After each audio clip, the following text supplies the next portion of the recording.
Good afternoon. Phil Lindemann, Krystal, 93 News. Opening for snowboard season this Sunday is A-Basin, first in Colorado to confirm it, and first in the nation to be open 7 days a week. Black Mountain Express starts spinning at 8:30 for turns on high noon, maybe one or two other runs depending on snow. This is the third Sunday opening in a row at A-Basin, and one of the later openings in the snowmaking era. Last year they opened October 23rd. In 2020 they did not open until November 9th. Earliest ever was 2009 on October 9th. On Facebook, Loveland is congratulating A-Basin, saying Chet's dream will get spinning by early to mid-November. Keystone has been eerily quiet.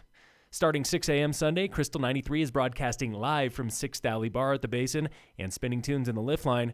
There will also be donuts, a costume contest, and live music in the village.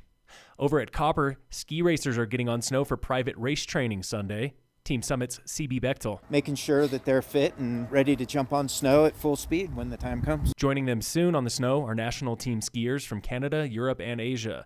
The U.S. ski team is in town starting mid-November. Do you remember the Pumpkin Bowl? A full contact football game between the firemen and police. That was JW, full name Jim Walsh. We decided that we were going to have this football game on October 31st. JW was co-founder of the Pumpkin Bowl in 1979 when he was an officer with Frisco PD. When we first started talking, it seemed a wee bit far-fetched, but then it got serious. He remembers the gear. The Broncos donated game pants for us. We got a bunch of equipment from the state prison. Helmets right now cost $450. The helmets we played with were made by Mattel. And he remembers the competition. He still feels it in his bones. 70% of the ball players on the field were all ex-college. It was a full contact football game that people got hurt. Bones got broken. And he will never forget that first Pumpkin Bowl. It snowed 9 inches the night before on the field at Summit Middle School. Somehow we finagled letting the firemen clear off most of the field. The firefighters, the flames, beat the police, the enforcers, 6-0. But that game was more than a grudge match. We were putting on a show to raise money for Children's Burn Center. Our bylaws are very simple.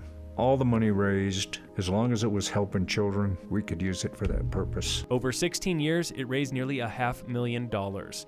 The final Pumpkin Bowl was played in 1997 when JW stepped down as head of the organization. I miss it. I miss the camaraderie. Like anybody that plays team sports, the camaraderie with your teammates, I miss all of that.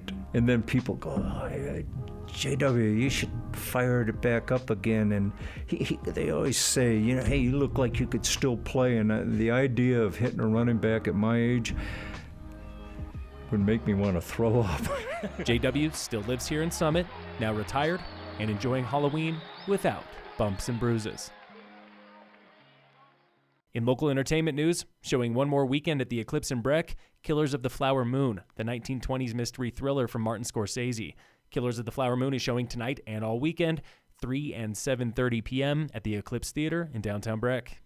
In sports, the Nuggets play the Grizzlies today at 5. Tomorrow, CSU Rams football plays number 19 Air Force. The CU Buffs play number 23 UCLA. Sunday, the Broncos are playing the Chiefs in Denver. And in local sports, tomorrow is the cross-country state meet in Colorado Springs, where junior Ella Hagan is a favorite to defend her state title. Volleyball has the Golden Tournament. Summit Girls Rugby is at Western Nationals in Boise. Phil Lindemann, Krystal, 93 News.